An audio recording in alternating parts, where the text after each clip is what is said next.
Koh c'était un rêve de super longtemps.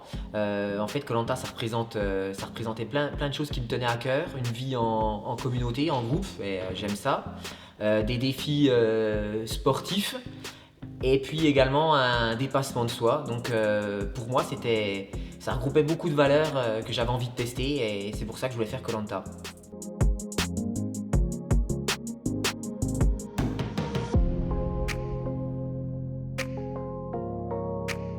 Ce que je peux dire sur ce koh c'est j'ai pas envie de, c'est pas à moi de raconter ce qui s'est passé là-bas.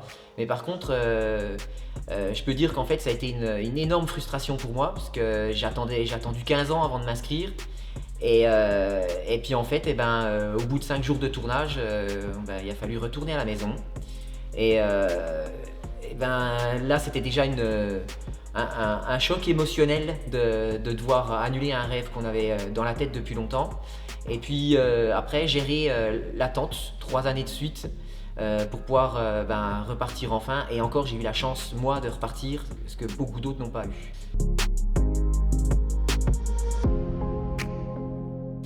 Alors les sélections, c'est assez galère. Les sélections, ça représente bien 6 mois de notre vie, parce qu'en fait, il y a plusieurs étapes. On doit être à peu près 35 000, et puis après, c'est une sélection en entonnoir. Donc il faut pas lâcher, faut rester concentré, et surtout, je pense qu'il faut pas mentir, il faut rester soi-même.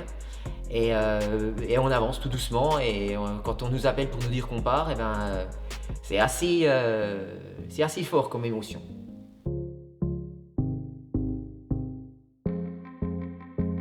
Pas grand chose. J'allais faire koh pour essayer de me connaître moi-même.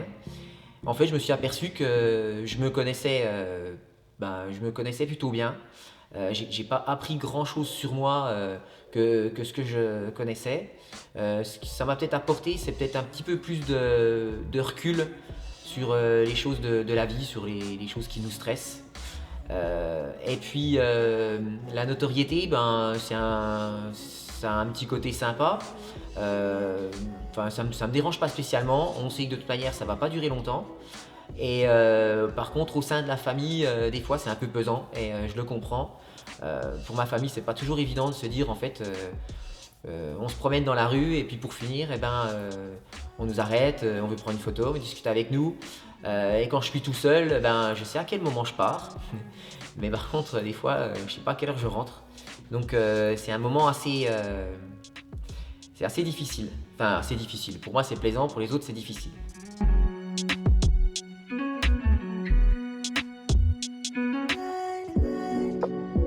Alors, comme on l'a vu à la télé, les paysages, c'est assez grandiose. On n'a pas l'habitude de voir une mer aussi bleue avec des beaux poissons.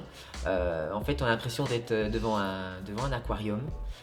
Ce qui m'a le plus marqué, c'est ça, c'est l'eau avec les poissons qu'on pouvait trouver dedans. Après, pour le reste, on n'a pas fait du tourisme, on n'a pas fait de la visite, donc vous dire si la Polynésie française c'est tout beau, j'en sais rien en fait. Des fois, je découvre plus de choses en images qu'à la télé que ce que je voyais depuis mon île. Et l'ambiance sur le camp, moi je dois dire qu'elle était dans l'ensemble assez sympathique. On était une équipe qui s'entendait bien. En tout cas, j'essayais d'y veiller. Et, et dans l'ensemble, une équipe, on était organisé, on mangeait pas trop mal. Donc j'ai pas un mauvais souvenir de l'ambiance sur le camp, c'était plutôt sympathique.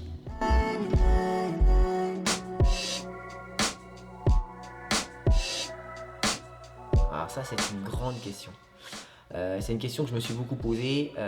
Est-ce que ce jeu peut correspondre à certaines valeurs qu'on a quand on est chrétien? Alors, je me suis dit que oui. Je me suis dit que c'est pas parce que on était chrétien qu'on n'avait pas le droit de faire un jeu comme koh. Ok, de temps en temps, il y a des coups bas, il y a des trahisons. Euh, Après, c'était à moi de choisir les actions que je voulais faire, et celles les actions dans lesquelles je voulais pas tomber, dans les travers dans lesquels je voulais pas, jusqu'où, les limites que je me donnais. Et je pense que je suis resté assez clair sur ma vision du jeu tout le long du jeu.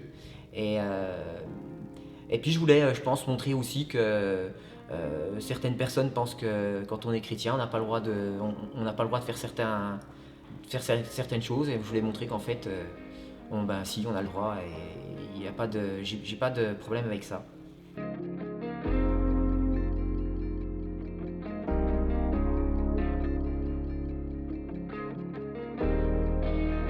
Oui, en effet, je me suis senti ben, trahi par les membres de mon équipe. Euh, je voulais avoir tout au long une équipe très soudée. En fait, c'est surtout une déception au début parce qu'on se dit ben, on a loupé quelque chose puisque certains de ton équipe votent contre toi, c'est que t'as. Donc je m'en suis voulu à moi-même. Et j'ai essayé de refaire le dialogue, mais c'est pas évident. Et je pense que je reste encore dans une certaine rancœur. Et il faut que je passe outre. En fait, il faut que je prenne sur moi et que je me dise que c'est le jeu et faut accepter les conséquences.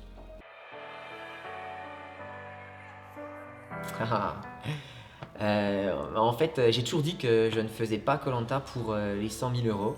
Je continue à le dire, c'était pas du tout mon objectif. L'objectif c'était de participer à koh de gagner koh Bon, gagner koh j'ai pas réussi, donc j'ai pas gagné les 100 000 non plus. Mais en tout cas, je faisais pas ce jeu pour l'argent. Et si j'avais gagné cet argent, bien sûr que j'en aurais gardé une partie pour moi, pour ma famille.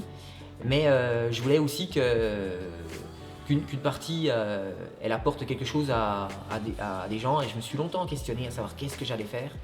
Et puis en fait, j'avais dit que si je gagnais, je faisais venir un groupe qui pour moi me tient à cœur parce que je trouve qu'il parle beaucoup aux gens, qu'ils soient chrétiens ou non chrétiens, parce que j'ai plein d'amis non chrétiens qui l'écoutent souvent. C'était Glorious. Et donc je m'étais promis de le faire venir dans mon église et de faire un concert de Glorious. Euh, je me dis que c'est pas parce que j'ai pas eu les 100 000 qu'on le fera pas. J'ai la chance qu'en fait Glorious la prenne et me téléphone. Je compte bien rebondir dessus pour réaliser quand même mon objectif, même si j'ai pas gagné koh